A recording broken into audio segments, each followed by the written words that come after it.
Yo, 2021, nouvelle année, nouvelle décennie, nouveau président américain, nouveau variant du coronavirus, nouvelles règles. Bon, 2021 commence, ouais, mais est-ce qu'elle commence bien?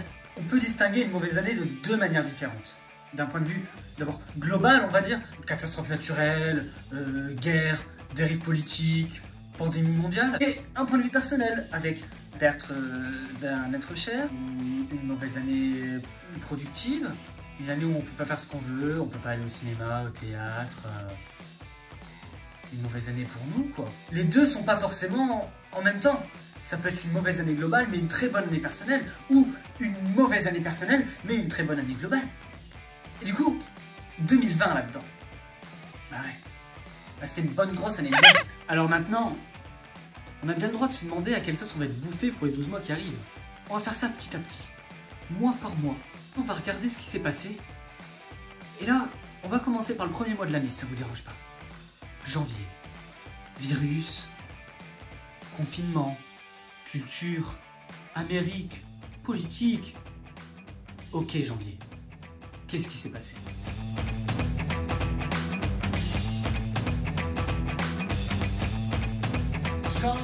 Janvier, mais quel mois génial, janvier, la galette des rois, le moment de revendre tous ces cadeaux un peu pourris sur Vinted, la reprise des cours, le froid, le début des bonnes résolutions, la fin des bonnes résolutions, la neige, oh oui, la neige. Vous avez vu? Il a neigé, il neige, regardez comme il neige, regardez. Ce qui est dingue avec la neige, c'est que même quand tu veux pas savoir qu'il neige, bah tu sais qu'il neige. Tu fermes tes rideaux, tu restes enfermé chez toi toute ta journée, tu restes en pyjama, tu veux pas voir qu'il neige.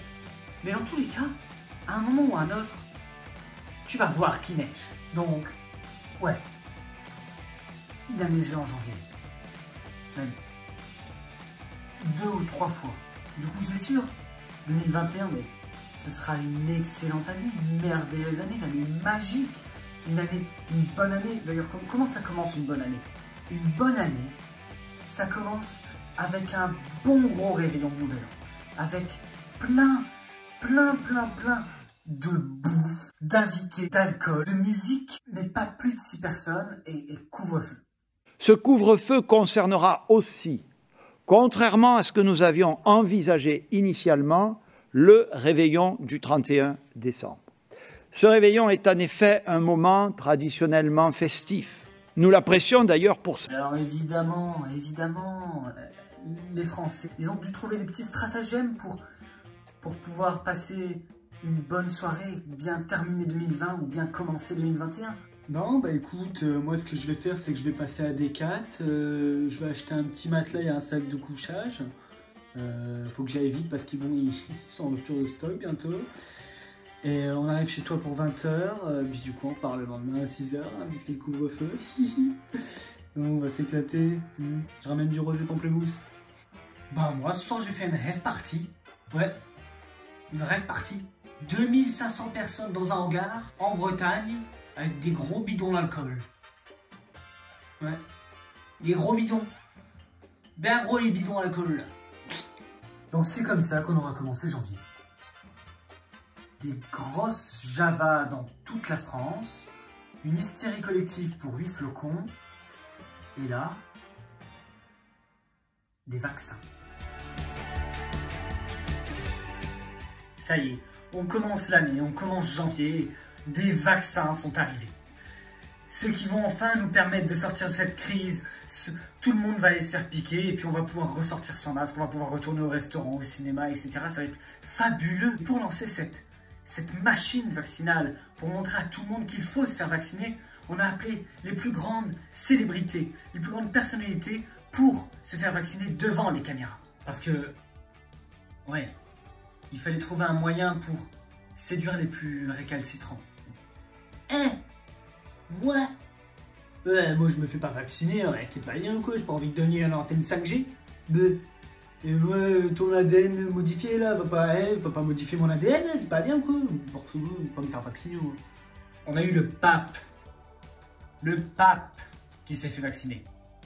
Joe Biden. La reine d'Angleterre, qui accessoirement est repartie pour 50 ans de règne. Et en France, on a eu une icône. on a eu notre grande ambassadrice du vaccin. La seule, l'unique Morissette. Oui, Morissette, une femme de 78 ans qui a été la première à se faire vacciner. Merci Morissette. Grâce à toi, on commence à en voir le bout. On commence à prendre l'avantage sur ce satané virus, Morissette. Grâce à toi, la bataille sanitaire en est à un sacré point. Ça y est, la lumière arrive au bout du tunnel, Morissette. Grâce à toi, qui va convaincre des millions de personnes, des milliards de personnes de se faire vacciner. Enfin, on va y arriver, on va le battre ce virus. Enfin. Non. Pas encore. Non. Parce que le virus, il passe à la phase 2 de son plan machiavélique. Le virus, il est arrivé, il avait son business plan, il avait 1 an pour nous déglinguer la gueule. Et il nous a sous-estimé le coco. J'ai décidé qu'il fallait retrouver le confinement qui a stoppé le virus.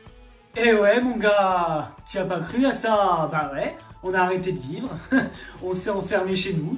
Qu'est-ce que tu veux faire? Qu'est-ce que tu veux faire mon gars là? Tu peux attendre, hein?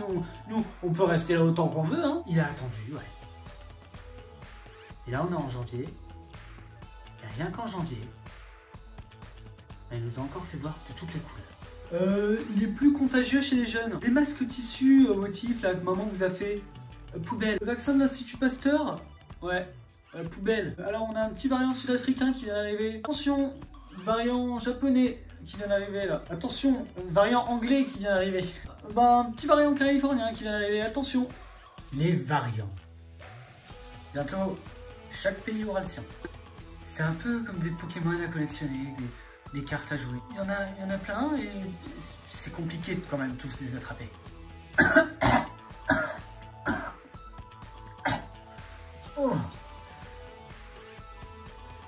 Oh bordel, c'est le mexicain, j'avais pas encore celui-ci.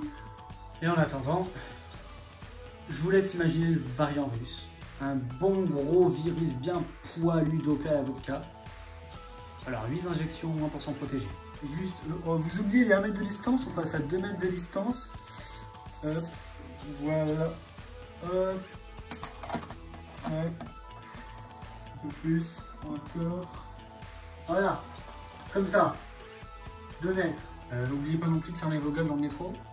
Au fait, le test dans le nez, là, dans le pif, finalement, il serait beaucoup plus efficace si on le passe par le cul. Donc, voilà, pensez-y. Hein.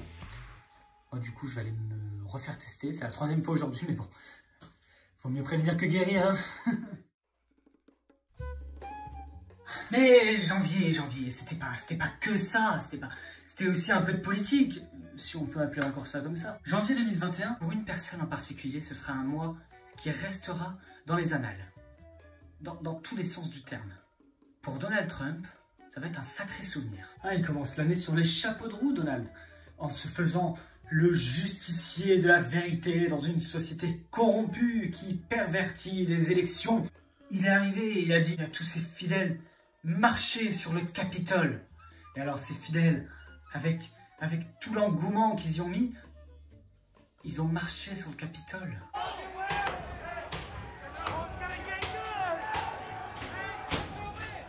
On a eu un homme bison. Un homme bison. Entré dans The Institution of the United States pour tout casser. C'est comme si en France, on avait un homme poulet qui rentrait à l'Assemblée nationale pour pisser sur les sièges. Et bon, on peut en sourire, hein, mais c'est quand même quelque chose qui reste interrogeant sur l'état de nos États, justement. Que Trump, il doit s'en mordre les doigts aujourd'hui parce que la punition, je pense qu'il la sent encore passer. So I said, this is the worst day of my life. It's the worst day of my life. And I don't know how I'll survive. It's the worst day of my life. En un mois, à peu de choses près, il a perdu. Il a voulu montrer qu'il n'avait pas perdu, mais il a perdu quand même. Mais il a dit non, j'ai pas perdu. Et finalement, si, il a perdu. Du coup, il a boudé pour pas être à l'investiture du grand gagnant, Joe Biden. Hein. Et vu qu'il boudait, il a voulu dire à son vice-président Mike Pence, viens bouder avec moi, et va pas non plus, on boycotte l'assemblée, l'investiture de Joe. Mais Mike, il a refusé. Attendez. Mike, on lui a proposé un petit concert de Lady Gaga en cette période. Tu craches pas dessus. Et pour couronner le tout, il s'est fait nexter de la Maison Blanche, et il risque peut-être de se faire nexter par Melania, un de ces quatre. Bah, en plus de ça, il s'est fait virer de Twitter, Facebook, et même presque Google. Il s'est fait punir, le filou. Oh quoi, Donald? Tu touches plus à ton ordinateur et t'arrêtes tes bêtises. Oh quoi, dégage, file de là. Et c'est là que Nancy Pelosi et toute la Chambre des représentants, principalement démocrates, s'est dit tiens, c'est le moment d'enfoncer le clou, bien à fond, pour tout ce qu'il nous a fait pendant 4 ans. Ouais, ils sont pas vraiment fans de Donald Trump, Nancy Pelosi et la Chambre des représentants.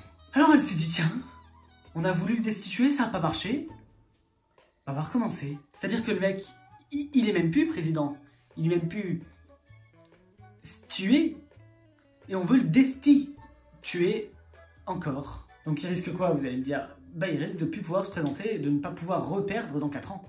Puis Joe Biden, pareil, il s'est acharné aussi celui-ci. Il est arrivé dans le bureau ovale, il a maté un petit peu la déco, tu sais. Il a dit vous changerez ça, vous mettrez mon portrait et tout ça. Puis il s'est assis. Il a pris 75% des mesures faites par Trump et...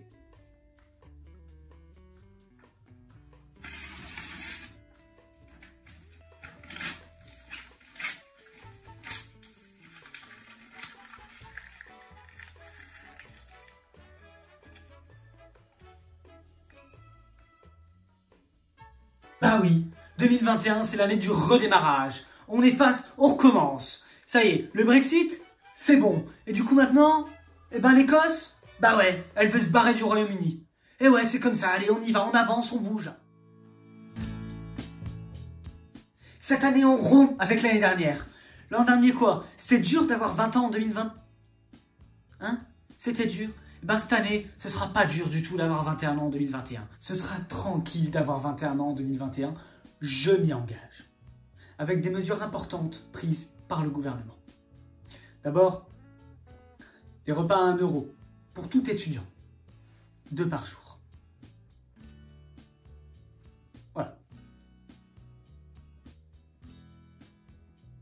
Je vous écoute.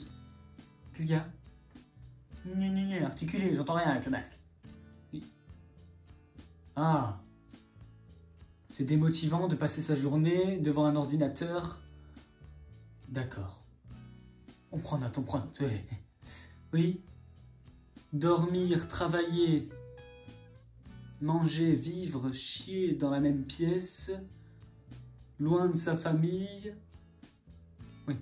Oui. De toute façon, vous aurez toujours des choses à dire, hein, donc oui, bien, j'entends, c'est noté, bien sûr. On pense à vous, on pense fort à vous. Oui. Oui, pardon. Plus aucune motivation pour travailler, d'accord. Comment ça quand vous voyez les gens aller faire les soldes alors que vous passez votre journée chez vous? Ben, aller faire les soldes? Ah, c'est pas vrai, mais qu'est-ce que vous voulez à la fin Vous n'avez pas fini de vous plaindre? Il vous faut quoi là, un bon d'achat chez le psy? Eh ouais. Le gouvernement, après avoir laissé un gros vu à un long message de toute la communauté étudiante française, a décidé d'agir. T'inquiète, ça va aller. Voilà. Et dites-leur de faire un emprunt à la banque et passez-leur un bon d'achat pour le psy. Là. En même temps, je comprends. Si, je comprends. Ça doit pas être facile pour le gouvernement de réagir vite comme ça. Ah si. Il y a quand même la moitié des ministres qui sont poursuivis par la justice. Ah mais ouais, non. Ça doit pas être facile d'être efficace quand t'es poursuivi pour de la corruption, une prise illégale d'intérêt ou du harcèlement. Oui, Gérald Darmanin, le ministre de l'Intérieur, visé par une enquête pour abus de confiance, harcèlement sexuel et viol. C'était il y a une dizaine d'années, mais on a retrouvé les SMS qu'il envoyait et Mediapart a tout révélé. On peut y voir le romantique Gérald en train de séduire une demoiselle un peu moins complaisante. Bonne nuit à toi,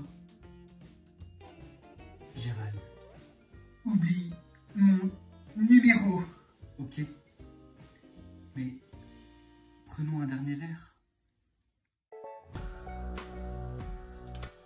Ouais, tout ça, ça nous ramène au mouvement MeToo. Parce qu'en janvier, ce mouvement, eh ben, il a décidé de se spécialiser un petit peu.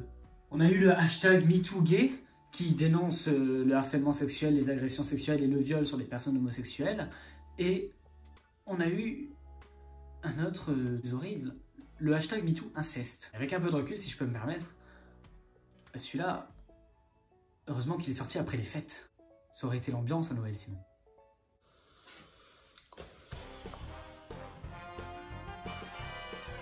Que? C'est bon, Tito, me regarde pas comme ça. Ça fait complètement écho à une autre petite polémique qui a éclaté pendant le mois de janvier, la proposition de loi sur le consentement à 13 ans. Alors celle-là, il faut un peu remettre les points sur les i, les barres sur les t et les queues sur les q. Cette proposition est une bonne proposition, parce qu'elle vise à rendre complètement interdite toute relation sexuelle sur une personne de moins de 13 ans. Non mais avec le Covid, on peut plus rien faire ou quoi? On a donc un papier qui a une bonne vision des droits de l'enfant et de la condition des enfants. Le souci, c'est que 13 ans, ça reste un peu jeune. Bon, on a eu une polémique et beaucoup de personnalités ont milité pour qu'on change un petit peu l'âge, qu'on l'augmente au moins à 15 ans, âge de la majorité sexuelle. Mais là encore, chaque enfant est différent et la majorité sexuelle, bien que ce soit une bonne grosse moyenne, c'est pas forcément 15 ans pour tout le monde. Donc finalement, l'idéal, c'est que, qu'importe l'âge, on comprenne simplement qu'à un moment, quand c'est non, bah c'est non. Non, ça reste la base. La base de la base et la base du consentement. Et il faut pas avoir fait beaucoup d'études pour le comprendre. Bon sinon, dans le camp des bonnes nouvelles, on a Laïf Rodé Traoré, qui est un apprenti boulanger guinéen de 18 ans, qui était menacé d'expulsion, qui ne l'est plus. Tout ça c'est grâce à son patron qui avait entamé une grève de la faim qui a duré à peu près 1 mois pour ne pas perdre son apprenti. Là il va donc pouvoir continuer à cuire des petits pains et faire des baguettes. On a l'Allemagne qui a interdit le broyage des poussins mâles dès 2022. Ça ne veut pas dire qu'on ne broie plus les femelles. Si, c'est juste que les femelles, elles pondent. Donc on peut les mettre en cage les unes sur les autres dans une lumière artificielle toute la journée, enfermées avec de la maladie des rats, etc. pour qu'elles nous pondent des petits œufs pour nous faire des petites omelettes. Donc voilà. On a aussi Bernie Sanders qui a volé la vedette à Joe Biden, qui s'est fait remarquer avec de magnifiques moufles le jour de l'investiture présidentielle. Ça a fait de lui une icône sur les réseaux sociaux et les produits dérivés ont récolté jusqu'à 1,8 million de dollars. Et tous ces 1,8 million de dollars, ils vont être reversés à des associations caritatives. Tout ça grâce à des moufles. Merci Internet. Sinon, pour revenir sur le bien-être animal, et en France cette fois, on a eu une série de lois qui sont passées à l'Assemblée nationale, notamment l'interdiction de vendre des chiens et des chats en animalerie d'ici 2024. La loi a aussi parlé de la fin des animaux sauvages et des cétacés dans les cirques et les delphinariums. On oublie les élevages de visons pour leur fourrure et on renforce un peu les peines en cas de maltraitance animale. On a donc une très bonne loi pour le bien-être animal. Et en parallèle de ça, on a le parc Astérix qui a décidé d'arrêter de retenir captifs des dauphins dans son delphinarium. Oui, c'en est fini des spectacles acrobatiques de dauphins dans le parc du Gaulois. C'en est terminé, ça y est, on libère et on va les vendre à un autre parc. Ouais. Fausse bonne nouvelle. Bah voilà, je pense qu'on est pas mal. Voilà en bref, ce qui s'est passé pour ce mois de janvier 2021. D'ailleurs, si vous nous regardez, 2070 ou 2090, voilà, pour vos révisions un petit peu d'histoire, c'était comme ça. Bye bye janvier et salut février. Qu'est-ce que tu vas nous raconter février? Un 3e confinement, de nouveaux variants, des coups d'état. Qu'est-ce que tu as à nous dire février? Ce que je vous propose, c'est qu'on fasse le bilan d'ici 1 mois. En attendant, portez-vous bien. Gros bisous.